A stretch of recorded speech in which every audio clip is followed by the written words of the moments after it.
in Northfield, Minnesota. That's a really weird coincidence. Yeah, that I would find someone out in Portland. Yeah, a college in small town Minnesota. Not even in the Twin Cities. It's like in farm country. Yeah. Sweet. Anyway, underway. Nick starts off on a basic island. Or Peter, we'll use last names. Peternell starting off on basic island and Verrall on a black-green temple. Man, it's been just so long since I felt like last year this was my entire life, and now... Just watching this? Yeah, just watching Master Waves and Friends. Well, here's a new friend. It's going to be Frostwalker. That's a 4-1. And actually, when you look at Obs on aggro, there are not a huge number of ways that you can just poke Frostwalker. Exactly. It's, you have Dromoka's Command, where it doesn't always match up the best against, but that's true of a lot of your creatures. But there aren't ways to really blow you out for playing this. If it's going to trade, it's probably with a removal spell. Yeah, Warden of the First Tree is the play. The one danger is if Peternell has a second Frostwalker, he has to watch out because Obs on Charm can really get this guy. Oh, yeah. The tokens. He'll swing, block, trade it off with Warden of the First Tree, and for Peternell, it's going to be Thassa, God of the Sea. It's just a throwback to a different time. 3 islands in Thassa. I mean, it sucks that he doesn't have a Mutavault in play. You know, you would have loved that early on. You look at that, and that's what I'm thinking. I'm saying, oh, no Mutavaults. In case you haven't seen this card before, Thassa, God of the Sea, pretty potent. He gets to scry 1 at the beginning of every upkeep. He can make his creatures unblockable for 2 mana, and if he gets 5 total blue mana symbols into play, well, then becomes a 5/5 indestructible creature. This card is really powerful for its mana cost. It's one of the most powerful cards in Standard, but it demands a lot. Yep. This is a very good lesson in power level being contextual. Depending on what the surrounding cards are, Thassa can either be one of the most important cards in Standard or basically unplayed. Now for Peternell, his hand has some things going on he doesn't really like. He plays Hypnotic Sign for the turn and passes. His hand is a Master of Waves and 2 more copies of Thassa, God of the Sea, which card's good, but in multiples, it's really unfortunate. Yeah, Nick really just wants the 1. Fleecemane Lion swings in, Peternell down to 17. And, well, maybe it's a weird matchup, but Obzon does what Obzon does. Tapping 4 for Siege Rhino. Sure, that's probably good in just about any situation. Probably still good. I mean, you have no idea exactly what's going on in Nick's list here, so you're worried about counter spells, but... That's the safety. I don't really know what's going on, but I should probably cast Siege Rhino. It's rarely bad. Let's find out what's going on. we'll find out when we cast a Siege Rhino. All right, a Scry to the bottom from Thassa. And Frostwalker, the draw for Peternell. That's the only card he can play, so he'll play it. And he may just have to pass. The one thing I'm noticing here, the difference between this and last year's Devotion decks is it's harder to get some blue mana symbols going here. These guys only count for 1. Well, there's also just the quality is also an issue here. Tidebinder Mage is just such an excellent card against green decks. You have 8 different 1-mana flyers. I mean, you'd even play Frostburn Weirds, the less good blue ones. The only one you have is, I think, Mind Reaver, which that's just a 2/1 with no text. You can't really do that at blue. It's just not the same saturation of quality threats. Right. So Downfall takes care of the Frostwalker, and Verrall swings in for 7, puts Peternell down to 7. He's scrying here. Yeah, gonna have to figure out just what he can do. Gonna be tough. This is also a deck, you have no copies of Rapid Hybridization, some of the other bounce spells from last year. And not to mention, next turn, Nick Verrall can swing in and cast a rated Wingmate Rock. And I don't know of cards that, I guess Peternell could have Silumgar Sorcerer to counter, but that only keeps him alive. Yeah, he'll throw a creature in front of Fleecemane Lion. That'll take care of it. It'll go down to 3. Verrall, he'll throw a Wingmate Rock out. Sure. I believe Peternell does have Silumgar Sorcerer. It'll exploit himself to counter Wingmate Rock, but at 3 life, I don't believe Peternell has a draw. I'd be surprised.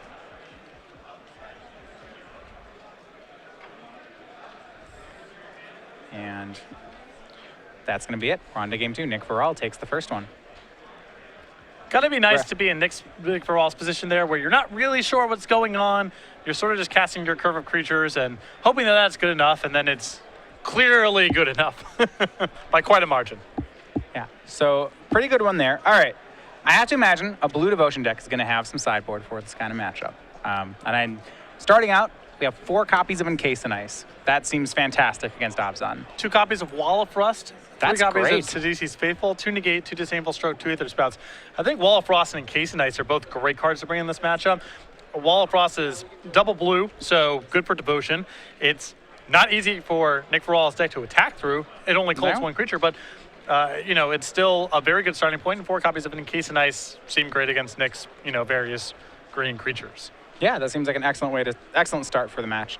Sidisi's Faithful, that's interesting. I assume it's just mostly for red decks. It's your Kraken Hatchling, but it's better than Kraken Hatchling because you can do something else. Yeah, I think it's probably part of a package against mono red along with Encase in Ice and Wall of Frost to just slow the game down a little bit. Yeah, I guess the wonder is if you still would use it here. Probably not. Probably not. A card I'm curious by its absence in this blue devotion deck is Omen Speaker. That seems like a really nice addition. Now, I guess he's trying to tilt a little bit more aggressively with Frostwalker, but Omen Speaker is the same amount of devotion. It's a really quality blocker in a lot of matchups and helps you just get you land drops 3 and 4 or find your Thassa and Master Race where your payoff is. Yeah, when you looked at some of the really early builds of mono blue devotion almost 2 years ago, you saw some Omen Speakers. Sometimes you saw Vaporkin as possible 2-drops. The cards he's gone for are Hypnotic Siren, Frostwalker, Kiora's Follower, and Stratus Dancer. So Stratus Dancer seems like a definite improvement to Vaporkin. Sure. For sure. Same thing. That is a card you're going to cast on turn 2 and also be happy to morph. Right. So that seems like a pretty easy Vaporkin card. had the upside that it's an elemental, so Master of Waves pumps it sometime. But Oh, nice. Yeah, that was sweet. But the upside of Stratus Dancer is probably higher than you could morph it. I would say so. But all right, on Verrall's side, what do we have? 2 Den Protector, 2 Ultimate Price, a Duress, a Sorin Solemn Visitor, 4 copies of Thoughtseize, 2 Drown in Sorrow, 2 Elspeth Sun's Champion, 1 Nissa Worldwaker. Really like Ultimate Price and Drown in Sorrow in this matchup, and I think the 1 copy of Sorin is pretty good here as well. Yeah, Sorin actually does seem really good with that life gain, could definitely pull him ahead. Yeah, so we talked earlier about we now have the rest of the year's tournaments all planned out. So if you're looking at how you can play in one of our Star City Games Opens, we walked through what our summer events are. Now we're going to go through our autumn and winter events. This is the last quarter. So this builds up toward the Season 4 Invitational, which is going to be in the Northwest as well. So we start out with the Modern Open Series in Cincinnati at the beginning of December. So we do have some Modern Opens. Then we start to make our way toward the middle of the country with Worcester, Milwaukee, and Indianapolis. Yeah, after in Indianapolis, we're going to head to Standard Open Series in Atlanta. 2 weeks after that, Legacy in St. Louis. Back to Dallas for a Modern Open Series event. Then back to Philadelphia for Standard Open Series, November 7th and 8th. After that, we go to Grand Prix Atlanta, which is a Seal Grand Prix, November 13th through 15th. A Legacy Open New Jersey and a Legacy Open in New Jersey to close out November. Then we go to Denver for first time in several years for Standard Open Series. The Season 4 Invitational in Seattle, which will be standard and modern as the Invitational formats, and a Standard Open Series event. And then after that, the Players Championship, Roanoke, Virginia, December 19th and 20th. All right, building up toward the end of the year. So if you are looking to make it toward the Players' Championship or just come and compete at a higher level, the whole schedule is posted at StarCityGames.com. We go to Game 2. Peternell on the play. He was down Game 1 there. Had a triple Thassa hand. Not really what you want to see. You want the 1. You really want the 1. You definitely want the 1 on turn 3. You want it enough that you'll keep hands with 2 Thassas in them because, sure, at least you have 1. 3's a lot. Players trading some land. So for Peternell, it's just a pair of islands to start the game, nothing early. Interested to see maybe he's gone with a more reactive board plan. Well, his deck can play a much slower game if he wants to post-board with Wall of Frost and Case Nice, even Aether Spouts if he wants it, Disdainful Stroke. He can, we've seen blue devotion decks do this before where they convert into much more of a control deck, get away from some of the early flyers and such, and just kind of play that sort of game plan. And I think probably he can keep something without a 1 or 2 drop based on the strength of the deck. The hand had 3 islands and Thassa. If you look at your first 4 cards in most of these decks, and it's island, Thassa, you can almost keep it at that point. There's very few decks in Standard that have a card that's so powerful in their strategy that you're keeping dodgy hands because it contains that card. And Thassa's on that list. It's Thassa, yeah, certainly. It is the best card in the deck by a large margin. So, and he has it. Verrall will make Anafenza the foremost. Pretty aggressive creature. But these 3-drop green creatures without much utility, those are the kind of cards that I would hope a blue devotion deck would be well positioned against. Especially with Peternell having access to Encase in Ice post board. And he now has more insurance against Dromoka's command, too, because he's going to start to insulate a little bit. He's going to have expendable enchantments to sacrifice. Of course, he would prefer to keep Anafenza locked down, but if this whole thing revolves around Thassa, which it stands to reason it does, he gets a little bit more protection there. Now, one thing I do want to note, he's going to encase and ice the Anafenza here. Now, if he wanted to make this play, I do think he should have done it main phase in case Nick Verrall had a copy of Dromoka's command or drew it. Yeah. Because then Nick could do that in response and snag the Thassa. You see Peternell, that turn off the scry, did not get a land drop. So for Verrall, it'll be Rakshasa Death Dealer. And here's Abzan aggro at its finest, casting Death Dealer, leaving up Plains Caves of Koilos. that guy. You like the Death Dealer white sources of mana deck? Oh boy, look, he's got another Plains in his hand too. We call that the cost of doing business. That's just what this deck does. No, I mean, I get you have to do it. It's just, No, trust me, I'm sympathetic. It's hard to watch, but this is how this deck works. Yeah, what's interesting with Peternell's build here, you see as he plays Thornwood Falls, his green source. As he's playing green for Collected Company, I think in the typical net deck variations of this deck, you'll see them stay mono blue and play a card like Bident of Thassa, which is a really similar card in that they're both card advantage. And you see Peternell just freezing everything. There's Tomb of Ice, expands from Anafenza and makes its way over to Rakshasa Death Dealer. And this is not great news for Verrall. I mean, his hand's powerful, but it's a lot of reactive cards, which is not necessarily what you want against Thassa. And a Wingmate Rock that he can't raid right now because all of his creatures are locked down. Yeah, he opted not to cast Wingmate there, which he could have. He has Drown in Sorrow, Wingmate Rock, and you see Shore Crasher Elemental, cast from Peternell. And here's your blue symbol card. This was supposed to be the card that, if Blue Devotion could be put back on the map, this was the card that was supposed to do it. It's a reasonable deal for 3 mana. It's a lot of devotion. Yeah, it's a lot of devotion. Now, one of the issues, which I've heard from people who pilot this deck, is that the card's just not that good. It's fine. It's a 3/3 for 3, and it protects itself, and it can kind of pump. But it's a lot of blue mana symbols, and that's the good part. In a game like this, it's likely this card's going to be powerful because Verrall's game plan right now is just removal, removal, removal. And this is not the easiest card to fight with removal. And remember that because of those encase and ices, this does activate Thassa. And Peternell may be able to crash in for 5. I mean, if Nick Verrall wants to go ahead and use a downfall on this and then untap and Drown in Sorrow the leftovers, that's quite a bit of response for just one card. But he may have to do it. We'll see if he does. Thassa, not joking around when it comes to attacking. Yeah, he'll Hero's Downfall the Elemental. Oh, he's Hero's Downing his own Rakshasa Death Dealer. Well, Nick Peternell still has, that's 5 mana symbols in play. Yeah, that's still 5. And Verrall, now I think he knows it.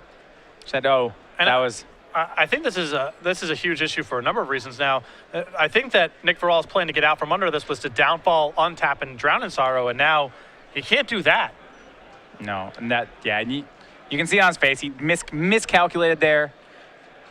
Cast Wingmate Rock, no raid. And that's fine. Peternell can race this. Remember, Thassa can make cards unblockable. He'll scry.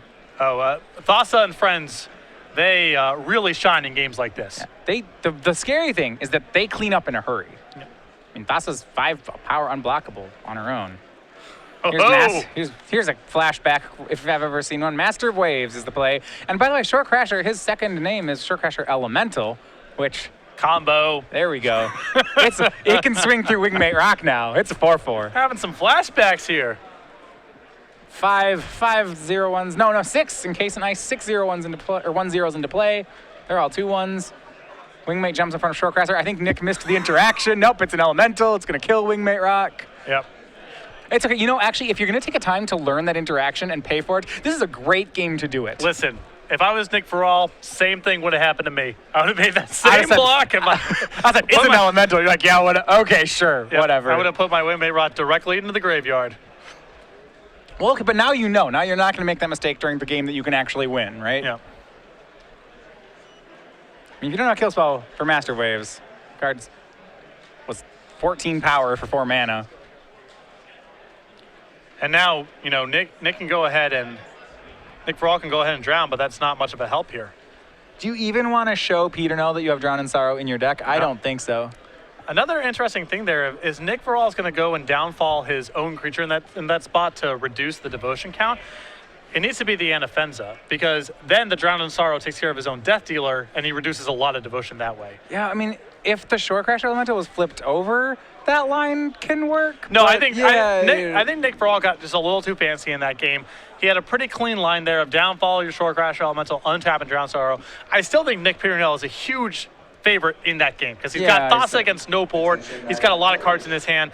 I'm not saying that Nick Verrall suddenly turns around and wins that game. Then Verrall uses Drown in Sorrow, and Peternell then gets to cast Master after the Drown in Sorrow. Right. It's going to be really hard there, I think, for Verrall to win it under any circumstances. But I think he got a little too fancy there. Yeah. Well, he does have a game to redeem himself. And this is something when you play against, this is a matchup that you really haven't practiced against cards that you haven't played against, is there's a little bit of a cost of education going on, you know?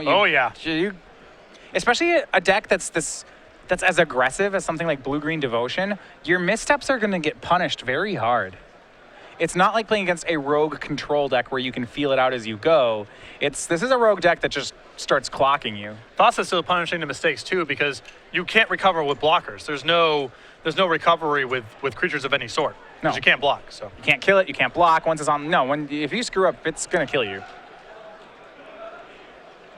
We saw that a lot last year as well. When you messed up against Blue Devotion and their rapid hybridization tagged you at the wrong moment, or you got hit by a counterspell that maybe you could avoid, there was no catching up. The deck killed you in a way that was very hard to interact with in a very short time frame.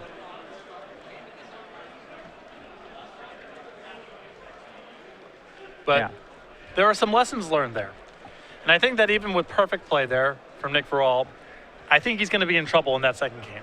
Yeah. So as you mentioned, if you're going to pay the price for education, might as well be in a game where it's hopeless, even if you're playing perfect. But it does show off the game plan of Peternell, which is he's a control deck for a few turns early.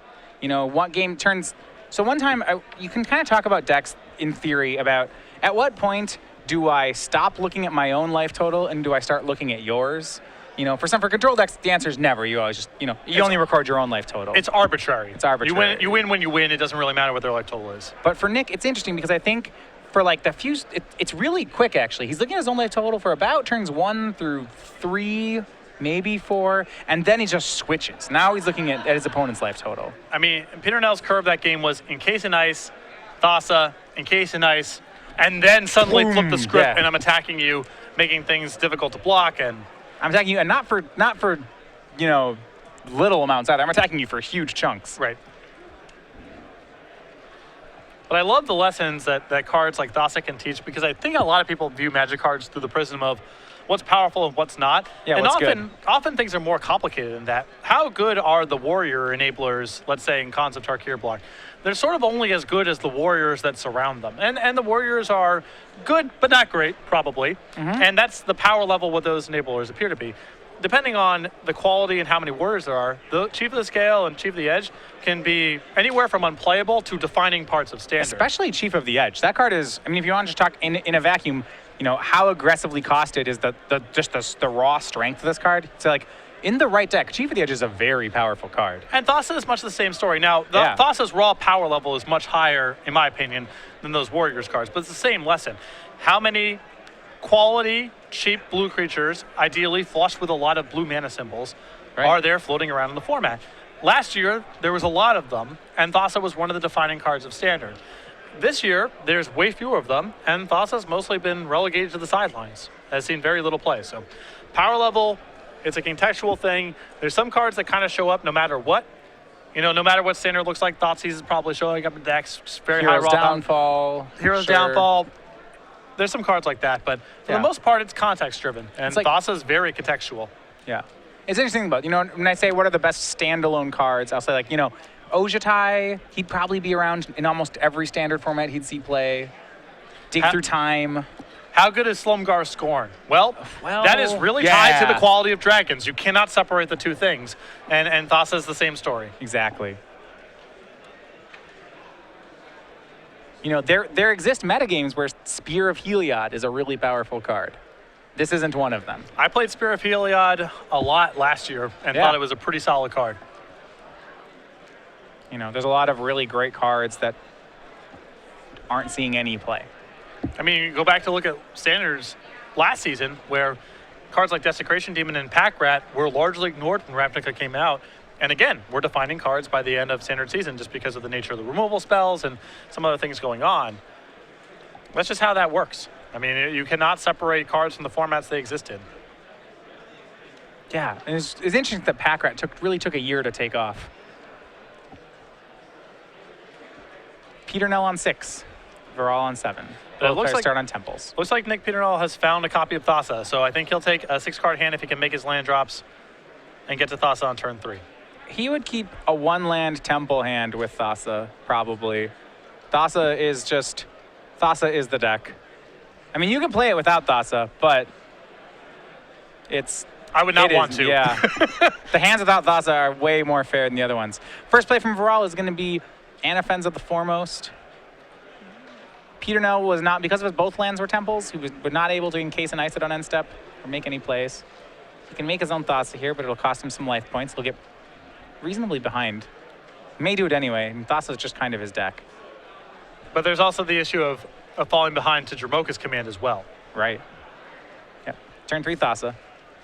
Had it all. That's been his play all 3 games. Nick Verrall going untap, hit you, play Siege Rhino is pretty bad for Peternell, but going Dromoka's command and maybe a follow-up play is even worse. And that's the big risk here. Command Fleece Mane Lion. Well, he's got an Airback Command Death Dealer. God, how's an Airgro's mana so specific?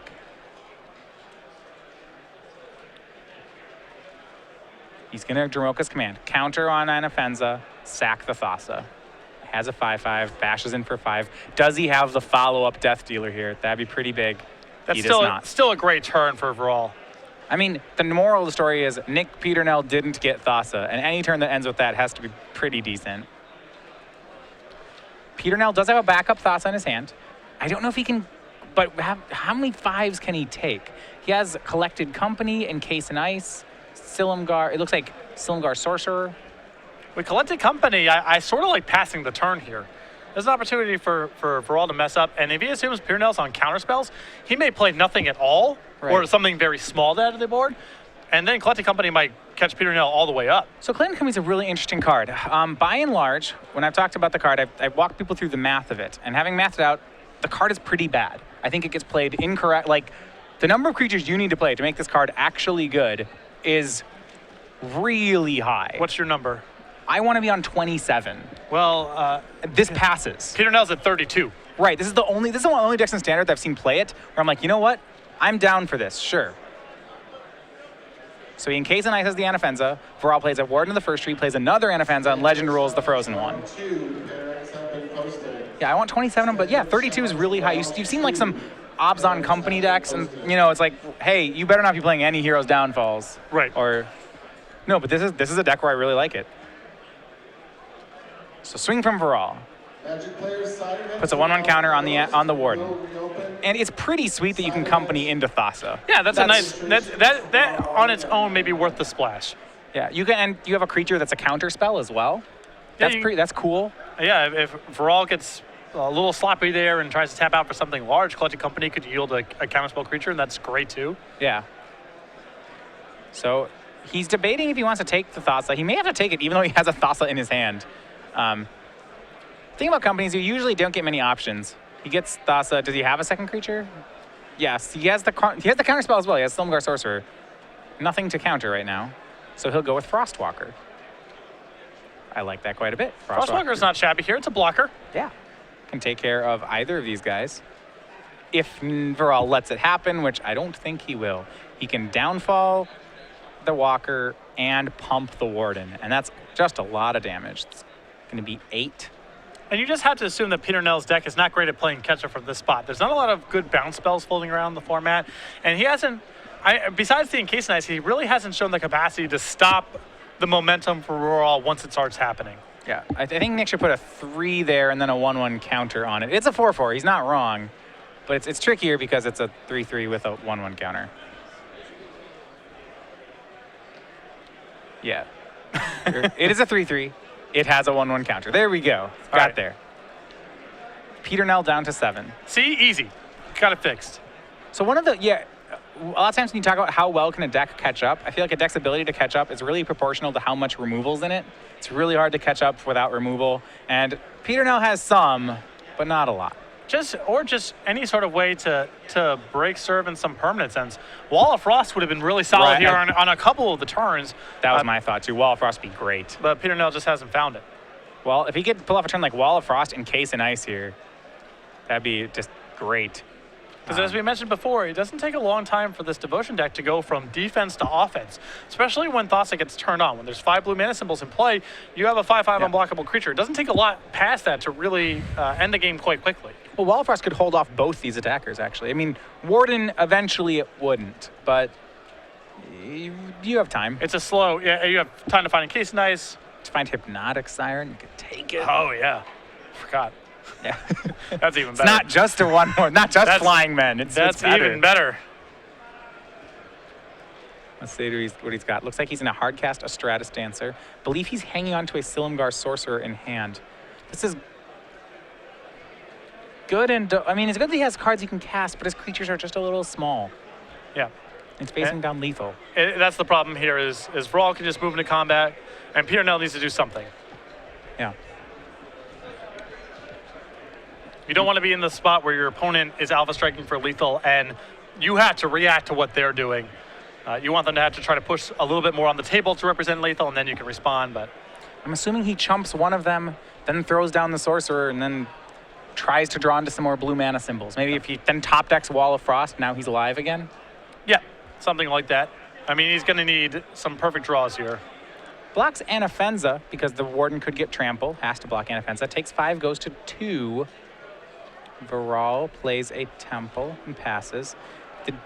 Plays Wingmate Rock rated. That you have to counter that with Sorcerer. That can't happen. Yeah, and I think that Peternell may have thrown a little trap there by blocking an Anafenza. He's saying, I can answer the Warden somehow. Well, Verrall made no play. You mean instead of blocking Warden? Yeah. Well, he could have given Warden trample with 4 mana, and that would kill him. No, that's my point is by... Oh, okay. Yeah, he's representing some sort of answer as it stands there, Peternell with nothing to do, and that's going to do it. So Blue-Green Devotion does pick up its second loss, but Nick Peternell, 2 rounds to go. He just needs 1 more win to make day 2.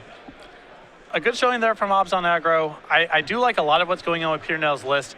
It does not play catch-up very well.